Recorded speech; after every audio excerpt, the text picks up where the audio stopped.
Nadie va a robar nada porque vamos a controlar todo. Quédate tranquila, quédate tranquila. Están con nosotros Julio Díaz Lozano, ex vicegobernador de la provincia, y Rodolfo Zúcar, fue, bueno, tuviste varios cargos, pero también legislador de la provincia. Quería hablar con ustedes, con dos ex políticos, o políticos en realidad, nunca lo dejan de ser, sobre lo que ha generado la política en la Argentina, sobre esta nueva tragedia, que no es la primera vez que nos ocurre. No es otra cosa que la última tragedia de las muchas que hemos vivido, con consecuencias económicas, institucionales, culturales. Por eso yo decía, me animaba a dar una definición muy dura. Tenemos un país, pero esto es una nación inconclusa, porque es una construcción colectiva. Así es. Así es. Sí, yo creo que un poco lo que decía recién, hay una historia a partir de 1930, que yo la tomo como referencia, de un proceso que no se ha detenido de degradación permanente, digamos, en la vida económica, social, política y muchas veces hasta cultural, ¿no? No nos olvidemos en la década infame, que fue del 30 al 43, la famosa venta de las tierras del Palomar, el número de la lotería cantado de antemano, digamos, se sabían los premios, lo cual era un acto de corrupción realmente emblemático, o el mismo pacto Roca-Runciman, que Argentina, digamos, la pone como una colonia más de la mancomunidad británica, ¿no? Eso fue, bueno, a eso le agreguemos en la época de la dictadura el tema de las autopistas en la ciudad de Buenos Aires, las obras públicas en la ciudad de Buenos Aires, los estadios del Mundial, y bueno, y ahora tenemos esto último, que realmente es una barbaridad, donde vemos que están involucrados empresarios, dirigentes políticos. Es todo, digamos, un proceso cuesta abajo, diría yo, ¿no? En el cual la Argentina empieza a perder no solo su fuerza y su pujanza que supo tener a nivel mundial, sino de que nuestro pueblo cada vez se empobrece más, y las instituciones, fundamentalmente, las instituciones de la democracia, también se viven degradando, ¿no? No, claro, las instituciones defeccionaron y no se recuperaron. Es decir, no nos engañemos, el hecho de que Tucumán haya tenido ley de lema con 1000 y tantas organizaciones políticas, cada una era en kioscos, en miniatura, que le servían, era un embudo, que servían a 2 o 3 pícaros, digamos así, o ahora el invento que hubo de los partidos políticos provinciales, violando toda posibilidad de que el ciudadano actúe con mayor independencia y no siga siendo rehén, digamos, ¿no? Ingeniero Díaz Lozano, usted fue vicegobernador de la provincia, o sea que lo palpó de cerca lo que son las tentaciones del poder. Ya lo conversamos con usted en alguna oportunidad, y usted decía, si el político no es corrupto, no hay corrupción. Porque el empresario puede ser corrupto, pero el que tiene la decisión el que pone el final, freno, el que puede poner el freno, el exactamente, el que está en la función pública. Yo creo que, como dice mi amigo Zúcar, este es un tema viejo, inclusive mucho más viejo que la propia existencia del país. No nos olvidemos los juicios de residencia que la corona española instaló, digamos, para juzgar la conducta de sus administradores. Lo que pasa es que es como que se ha ido agudizando, y tanto en los orígenes de los dos grandes partidos populares, como es el tema del radicalismo y el peronismo, estaba el ingrediente. Los radicales en su manifiesto proponen la honradez administrativa como objetivo, lo cual quiere decir que ya había hechos de corrupción anteriores al propio radicalismo, y en el caso del peronismo, el manifiesto del 43, que lo escribe de puño y letra Juan Domingo Perón, habla incluso hasta que los bienes mal habidos debían ser devueltos al Estado, porque la década infame, que fue la que precedió la aparición del peronismo, tenía grandes hechos de corrupción. Hoy todavía no se puede sancionar una ley de extinción de dominio que permitiría al Estado recuperar dinero. Pero claro, espero que se pueda partir justo de la evidencia de estas situaciones que se están poniendo a la luz pública. Ahora, usted lo que dice, que lo habla no solo con el análisis, sino con la experiencia, lo que usted está diciendo es lo que yo decía, que esta es la gravedad. Vamos retrocediendo. Pero ¿Qué significa? Que si yo le hago una pregunta difícil, que es necesario que tenga una respuesta, ¿podemos estar peor si no sabemos solucionar? Pero por supuesto que sí. Usted sabe que siempre hay cómo caer más abajo. Es más, digamos, yo recuerdo en los dos inicios que me tocó vivir personalmente de la recomposición democrática, uno fue en el 73 y otro en el 83, había un espíritu, digamos, en la dirigencia política absolutamente altruista. Todos venían de la militancia, de la necesidad de reconstruir las instancias de la democracia. En esas elecciones, tanto del 83 como del 73, no había un solo fiscal pago. Eran todos fiscales voluntarios, inclusive la comida se prorrateaba, digamos, entre quienes participaban del comicio para... es decir... había un sentimiento patriótico vigente que se ha ido perdiendo con el tiempo y se ha ido degradando cada vez más. A ver, les quiero contar mi experiencia. Al extremo que se compran los votos, Sí, digamos. claro. Yo les quiero contar mi ya experiencia no como se le periodista paga al cuando fiscal usted- solamente, sino Claro. que se compran los votos. Les quiero contar mi experiencia como periodista cuando ustedes estaban en el poder, ejercían el poder. Me acuerdo cuando yo dialogaba con ustedes, dialogábamos sobre proyectos, política y también sobre personas. Y ustedes siempre hacían mención, ojo con este que es tramposo. O sea, la política identificaba al tramposo y lo raleaba. Pero ¿sabe ¿Es mi por qué, sensación no? o es una realidad? Había otra escala de valores. Lo que yo, tomando lo que dice Julio, en el 73 y en el 83, nosotros que representábamos una juventud con mucha esperanza, la verdad, en el país, porque queríamos construir algo diferente después de haber pasado el proceso, digamos, de la dictadura de Onganía, Levington, Lanusse, y después en el proceso de Videla y lo demás, que había realmente una vocación de servicio. Hubo una etapa Hubo de una vocación de etapa, servicio. pero esto Totalmente. se degradó de tal manera que yo quería retomar... ¿Cuándo creen ustedes que se degradó? Yo Más creo o menos que ya. Yo creo que uno de los periodos más difíciles de degradación ha sido durante el menemismo, ¿no? Bien. Ahí me parece que empieza con esa famosa teoría de que el Estado no servía, que había que privatizar, que había que entregar a cualquier precio. Y además se generó la idea de que no había una economía de mercado, sino que era una sociedad de mercado donde todo se compraba y se vendía. Me acuerdo de las famosas escuelas shopping en la ciudad de Buenos Aires. Vale decir de que el país, digamos, no se encauzaba dentro de tres elementos fundamentales, que es la sociedad, el Estado y el mercado. Acá el mercado pasó a reemplazar, digamos así, la libertad que debe tener el ciudadano integrante de una sociedad y el rol que debe tener el Estado para evitar, digamos así, el abuso y la monopolización. Coparon todo. A ver, o coparon sea, todo. un proceso de mercantilización de la Exactamente. vida Sí, sí, sí. republicana Así es, espantosa. así es, espantosa. Y recuerdo yo que cuando usted hablaba del menemismo, he hecho muchos programas sobre el menemismo, creíamos que habíamos tocado suelo. No. Yo creo Y ahí que viene, no. ahí viene la afirmación del ingeniero Díaz Lozano. Dice, nos hemos degradado aún más. Todavía más. ¿Qué tiene que pasar para que no caigamos más de donde estamos? Bueno, yo creo que a lo mejor este shock que está experimentando la política, la ciudadanía, con el descubrimiento de estos hechos de corrupción tan fuerte, ojalá sirva de impacto para que se recomponga, digamos, la política, porque hoy nosotros sabemos que los partidos políticos no existen.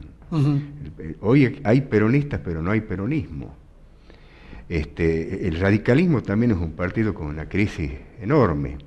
Entonces, las instituciones políticas que, según nuestra Constitución Nacional, son la base de nuestro sistema republicano, están disueltas. Sí.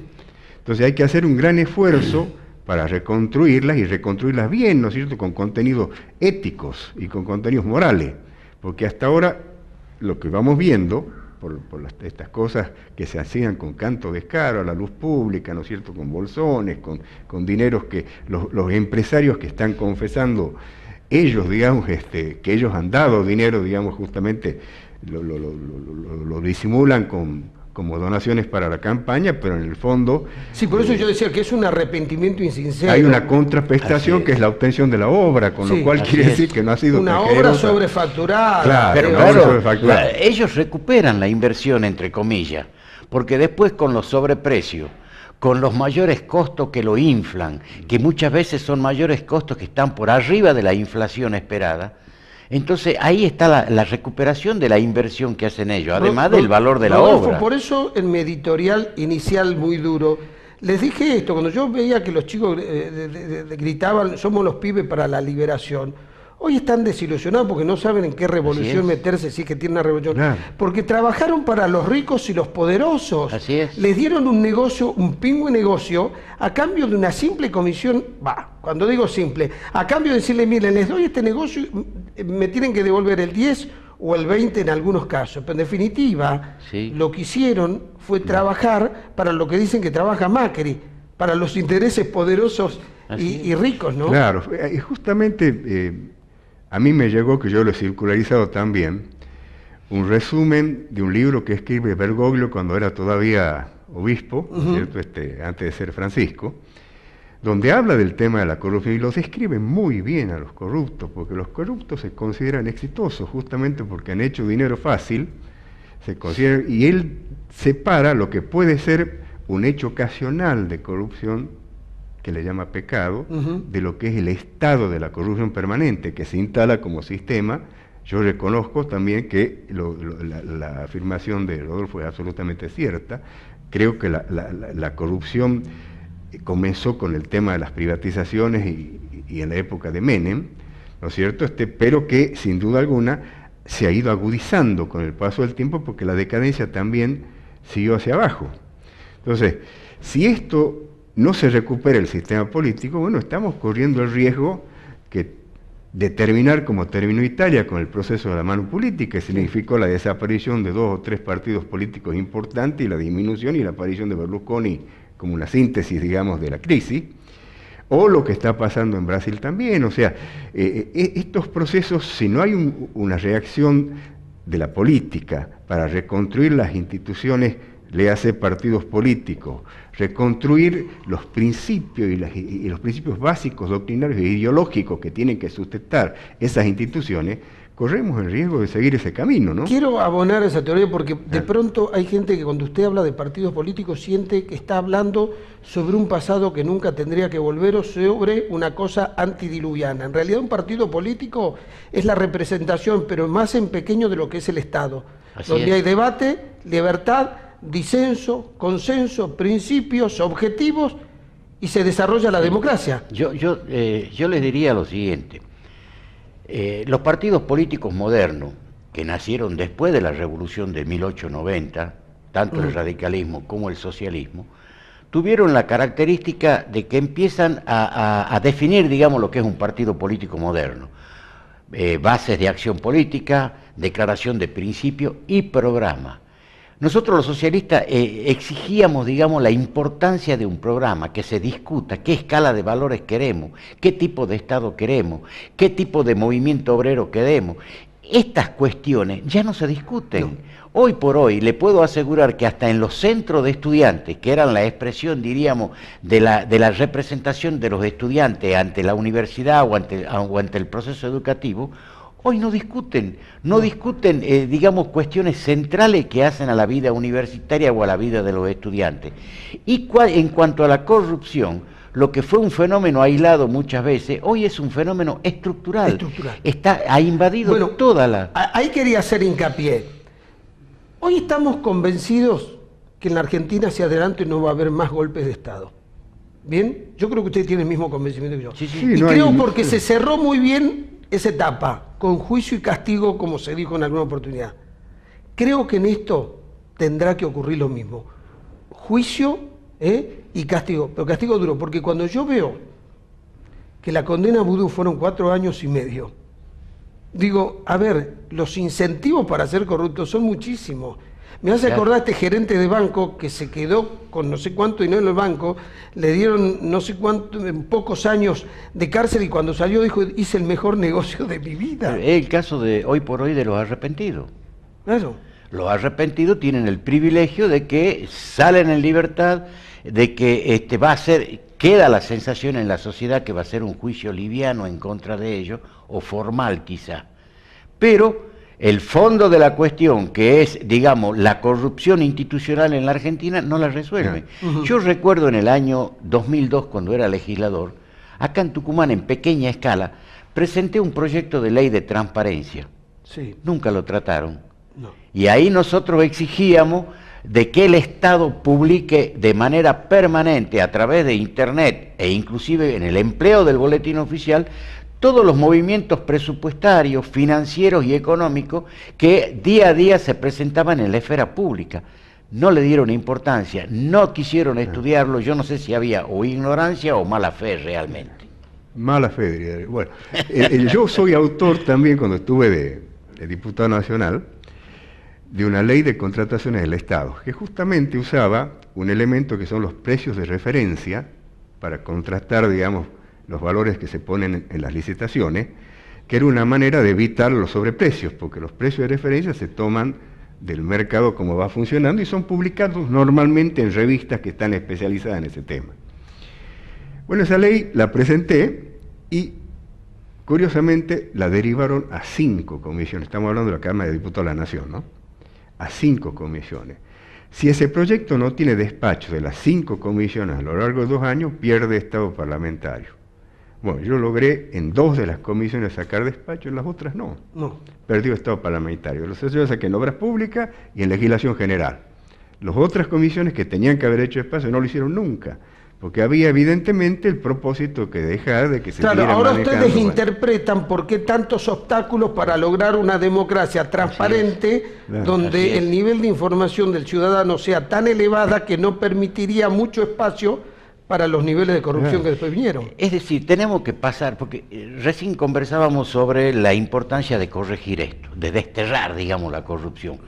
Si nosotros no construimos una democracia participativa y es meramente delegativa, esto se va a seguir profundizando. Eso es clave. Eso es clave, es una gran batalla cultural, diría yo, de lograr de que nuestro pueblo se involucre en la cosa pública porque se está involucrando en sus propios intereses. Entonces, esa es la gran batalla que debemos librar. Claro, este es el otro problema. A ver, delegamos la responsabilidad de los manejos de la cosa pública y después dejamos que hagan lo que quieran. No, Claro, el no ciudadano puede ser. tiene que estar permanentemente atento a lo que hacen sus representantes para también ejercer la responsabilidad cívica con el nivel que exige un sistema democrático. Claro, por ejemplo, en Europa, en algunos países, digamos, se ha hecho carne, digamos así, la importancia de los consejos económicos sociales, donde el hombre situado, el hombre que trabaja, que produce, que sufre día a día,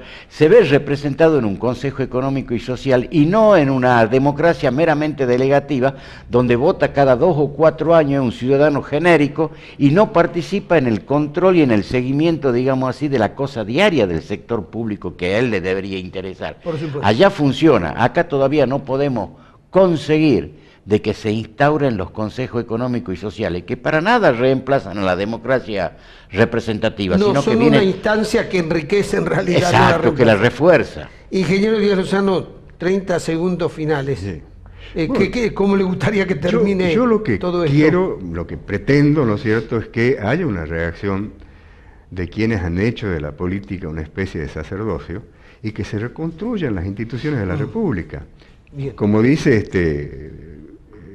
el amigo Zúcar, donde haya más participación de la gente. Para eso se necesitan leyes de ética pública, leyes de información pública absolutamente transparentes, porque hay muchas formas de delinquir o de aprovecharse, digamos, de situaciones abusivas de poder dentro de la política. Una es el enriquecimiento ilícito que han hecho algunos políticos su objetivo principal, y la otra son lo que yo llamo enriquecimientos lícitos y morales, ¿no es cierto? Como ser esta corrida última, 12.000 millones de dólares de dinero de nuestra producción y de los préstamos que hemos tomado, que se han esfumado en 20 días, con una ganancia de entre 2, 3, 4 mil millones de dólares para quienes los compraron. Y no estamos hablando, perdón, ¿no? Sí. Vamos a pagar. No estamos hablando de quienes han hecho algún ahorro de dólares para viajar a Miami, estamos hablando de quienes han comprado 1.500 millones de dólares, ¿no es cierto? Y han tenido una ganancia fabulosa. Sí. Y para que tengamos una idea del impacto... Eso también es una forma de corrupción. Exactamente, seguro. Y para que tengamos una idea de cómo impacta eso, veamos, los 2 emprendimientos litios que están más avanzados en el país, las inversiones de los chinos y de los coreanos están en el orden de los 1.000 millones de pesos. Aquí estamos hablando de 3, 4 mil millones de pesos que se han ido sin saber para qué sirven, ¿no es cierto? Sí. Entonces, y después, ese crecimiento del dólar de 20 a 30 pesos ha significado también un pico de inflación que nos afecta a todos. Sí. Entonces, esas son otras formas que no figuran como ilícitas, ¿no es cierto?, de apropiamiento de la renta nacional, pero que son indiscutiblemente inmorales y contrapuestas al interés del país. Les agradezco por haber venido. Me gustaría terminar este bloque diciéndole a todos los movimientos sociales, todos los que se manifiestan, que ya saben quién tiene el dinero, que no nos corten la calle a nosotros, que vayan a Uruguay y Juncal, ahí en la Recoleta, ahí vive la señora que tiene el dinero, porque si con los cuadernos de Oscar Centeno, el análisis conservador dice que se llevaron 53 millones de dólares y tenemos 13 millones de pobres, y le está tocando a cada uno 4 millones de dólares. Lo pueden ir a buscar ahí. Ya volvemos.